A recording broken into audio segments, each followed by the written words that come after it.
YM6 న్యూస్కి స్వాగతం. ప్రతి ఒక్కరూ సీసీ కెమెరాలను ఏర్పాటు చేసుకోవాలని కూకట్పల్లి నియోజకవర్గ శాసనసభ్యులు మాధవరం కృష్ణారావు అన్నారు. ఓల్డ్ బోయినపల్లి డివిజన్ అంజయ్య నగర్లోని కనకదుర్గమ్మ దేవాలయంలో మాజీ కౌన్సిలర్ మక్కాల నరసింగరావు తన సొంత నిధులతో సీసీ కెమెరాలను వితరణ చేశారు. ఈ యొక్క కార్యక్రమానికి ముఖ్య అతిథిగా మాధవరం కృష్ణారావు మరియు స్థానిక కార్పొరేటర్ ముద్దం నరసింహ యాదవ్లు హాజరై ప్రారంభించారు. ఈ సందర్భంగా ఎమ్మెల్యే మాధవరం కృష్ణారావు మాట్లాడుతూ మక్కాల నరసింగరావు సీసీ కెమెరాలను ఆలయంలో ఏర్పాటు చేసినందుకు వారిని అభినందించారు. ప్రతి ఒక్కరు మక్కాల నరసింగరావును ఆదర్శంగా తీసుకుని సీసీ కెమెరాలను ఏర్పాటు చేసుకోవాలని పేర్కొన్నారు. అంజయ్య నగర్లోని కమ్యూనిటీ హాల్ను నిర్మించాలని స్థానిక నాయకులు ఎమ్మెల్యే మాధవరం కృష్ణారావుకు జీహెచ్ఎంసీ అధికారులకు వినతి పత్రాన్ని ఇచ్చారు.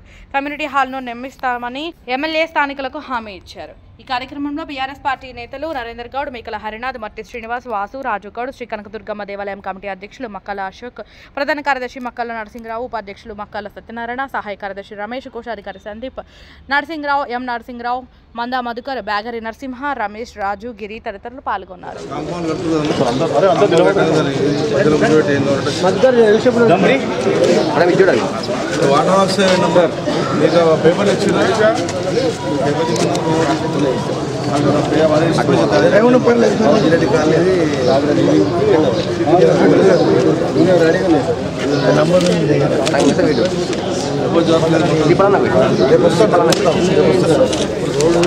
నంబర్